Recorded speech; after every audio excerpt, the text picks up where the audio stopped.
Okay, so this topic is going to be looking at types of assessment.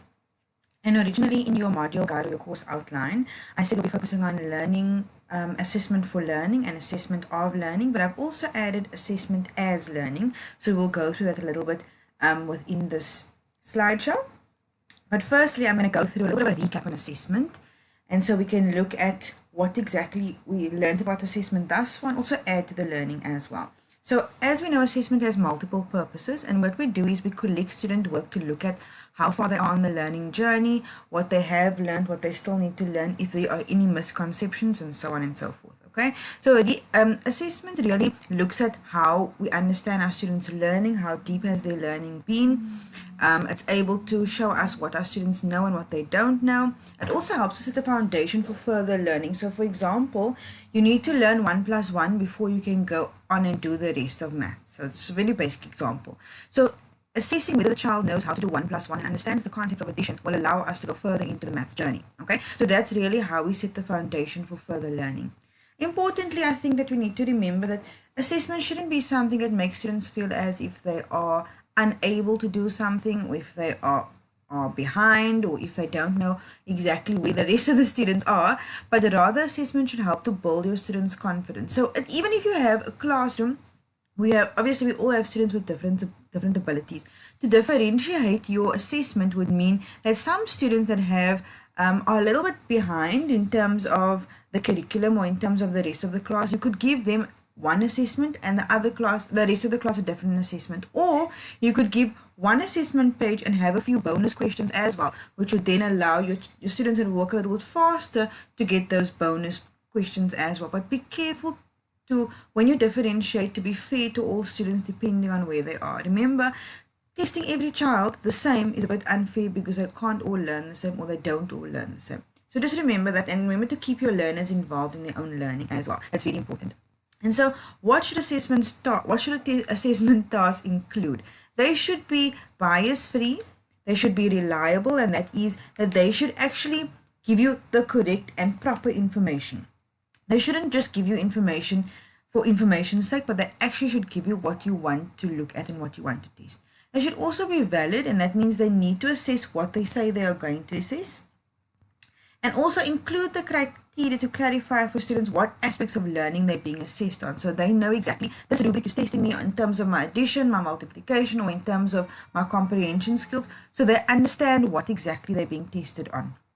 Okay, they should also be based on the curriculum outcomes. They shouldn't just be something that you've kind of created, but they need to have a purpose and a goal, and you must be working towards something. It also needs to be inclusive and accessible to all learners, and that's like I spoke about a little bit earlier in terms of allowing students to be assessed and to be taught at the level where they are at and not where you're pushing them to be. Okay, our curriculum is a bit flexible in that regard, but of course a lot more work can be done in terms of inclusive education and inclusive assessment practices. So have your student be part of this ongoing process, not just doing these assessments for marks, but also just to look at the assessments when you get them back and make notes on students. This child has difficulty in terms of comprehension or reading, or the spelling needs work. So that information is rich information you can use for later on to help you to support your learners in the specific areas that they are struggling in. Okay? And so you can also have the conversation with your learners as well around the areas of improvement. So we will be focusing on assessment as an assessment for learning. Okay, so these approaches will help teachers to gather evidence and make judgments about student achievement, where they are in terms of their progress, and they're not necessarily separate approaches. You can use them together, you can use them individually, you can use them formally, informally. It just depends on where you are as a teacher and what exactly you're trying to focus on. So here's just a brief explanation of the differences between the types of assessment. So the for learning, the of learning, and the as learning. So please go through this for yourself, because it will help you to differentiate between them and understand why they're used and when they're used.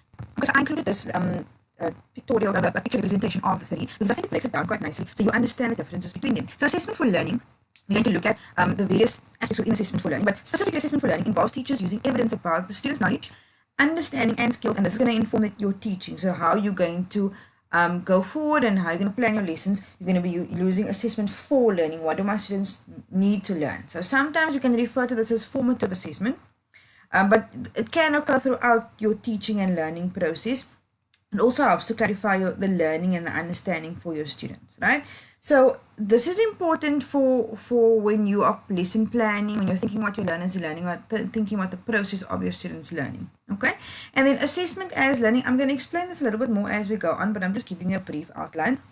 So this is usually when the students are kind of their own assessors, they're assessing themselves. This is assessment as learning, right? So students will monitor their own learning, they're going to ask questions, and they're going to use different strategies to decide what they know and what they can do and what they still need to learn, and the kind of areas that they still need to focus on. That's assessment as learning. And then assessment of learning, which I think is a little bit self-explanatory, but it is something that you need to grasp in terms of the actual definition. So assessment of learning, it looks at what's going to help you as a teacher use evidence of the learning to assess how they've achieved against the outcomes and against the standards. So your objectives maybe in your goals and your objectives for that module, or in your curriculum or your CAPS document, right? So sometimes people talk about summative assessments, which is at the end, right? Summative is about being at the end, and it usually looks at different specific key points during the teaching and the working and obviously the learning process. And so this is really the end process. How much has my learner learned? How much have they grasped from the content that has been presented in the classroom space? So that is assessment of learning. So this is how you differentiate between the three. It doesn't necessarily, as I said earlier, have to work separately. They can happen concurrently as well. Okay, so just a little bit a graphic representation of assessment for learning. As I said earlier, it is something that you usually looked at as formative assessment, so the before process, if I can call it that, right? And so assessment for learning is going to reflect a view of your learning, which assessment helps students learn better rather than just achieve a better mark. So what does that mean? It's not just about the mark that they get, but it's also going to help you understand how your learner learns. So this year will also be where you can help students understand their learning style. So are they auditory learners? Are they visual learners, and so on and so forth. So that helps. So that helps your learner to understand their learning process, right? And it, like I said, it focuses on how learners learn.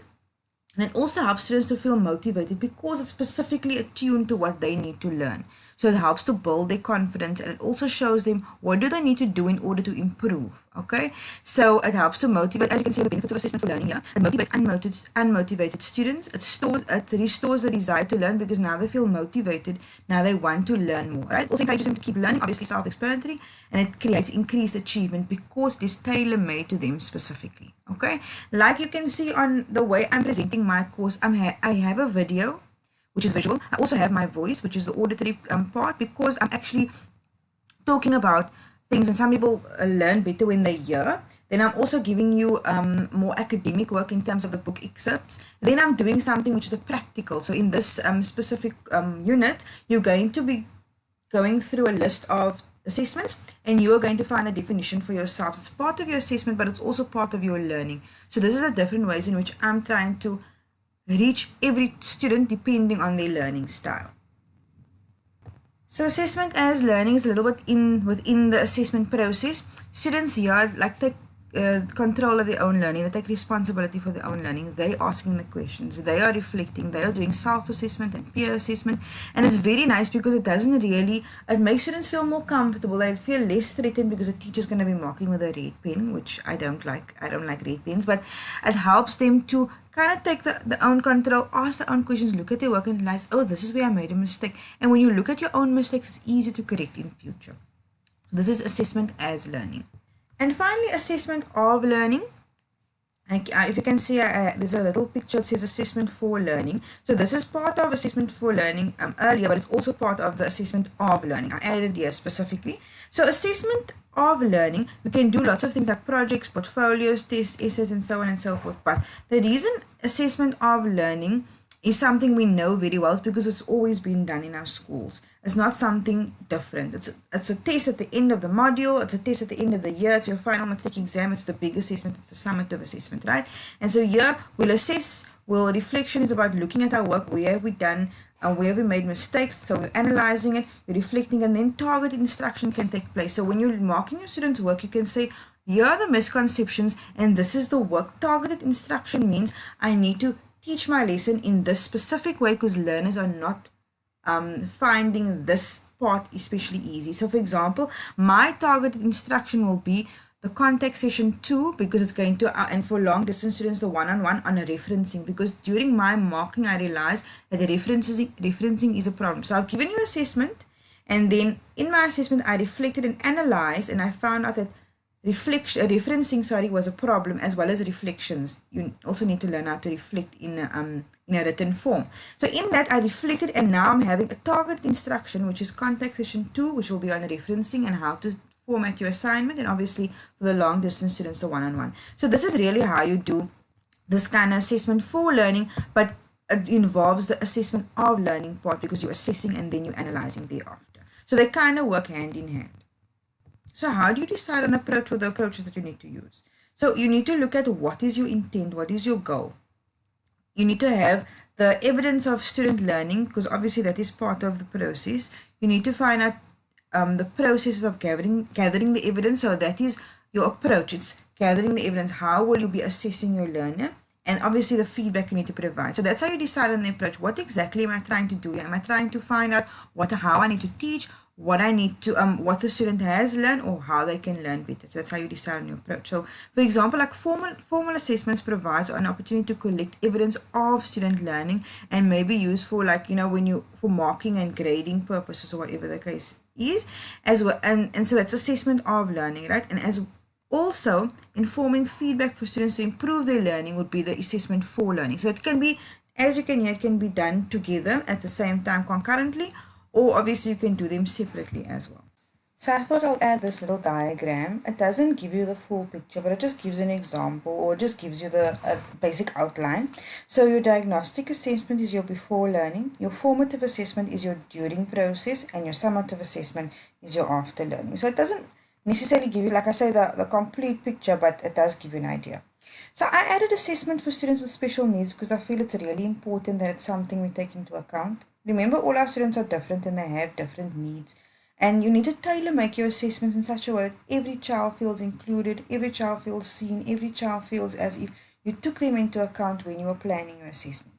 So like I say, the different needs, students' different needs means that you need to look at every child, consider your assessment, and consider how it would work best for them. So, for example, some students might have eye problems, so you have to find different ways of presenting the work, like using a bigger font. Maybe having someone reading the work to them because their eyesight is very weak. Maybe you need to use technology to support the process, or maybe you have actually a program that reads the work to them. A lot of schools do have this. Maybe you have a situation where they work outside of the classroom during assessments because they get easily distracted. Maybe you can bring a support person in. Maybe they do the assessments at home or their parents because they can't concentrate in the school space. It just depends on the child and what their challenge is. And it's not being unfair, but it's giving them the opportunity to perform and show their performance, even though they have a challenge within the classroom space and within, a barrier to learning in themselves or in their own lives. And this picture is a graphic representation of what I'm talking about. I feel that every child needs to be seen individually. You cannot expect everybody to be able to do the same thing. You cannot expect everybody to perform in the same way, because that's what makes us different and unique. And you cannot just teach to the class and then get most of the people and just 3 or 4 fall by the wayside and you're like, oh, you know what, at least I got. No, we need to reach every child. We need to make sure that no child is left behind, and every child can leave our class having learned something, and we paid attention to that child. I know we have big classes, but this is part of our jobs as teachers, is to make every child feel included and feel as if someone cares about what they learn and what they know. Okay, so lastly, this is the list of assessments. I know it looks like quite a bit, but as you get to know them, it's going to be easier for you to differentiate between them. I'm not going to give you the definitions because it's going to be part of your assessment to find their definitions and to look at where they work best. So this is not a comprehensive list. It's not everything that exists, but it is the ones that I think we're going to focus on that you may use the most. But feel free to add to this list and share to the class if you are able to. Okay, so this is basically the video that I want to present to you. Beyond this, you do have the book reading. And you also have another video that I'm going to suggest on YouTube. But feel free, as always, to do your own research as well. So good luck with your assessment.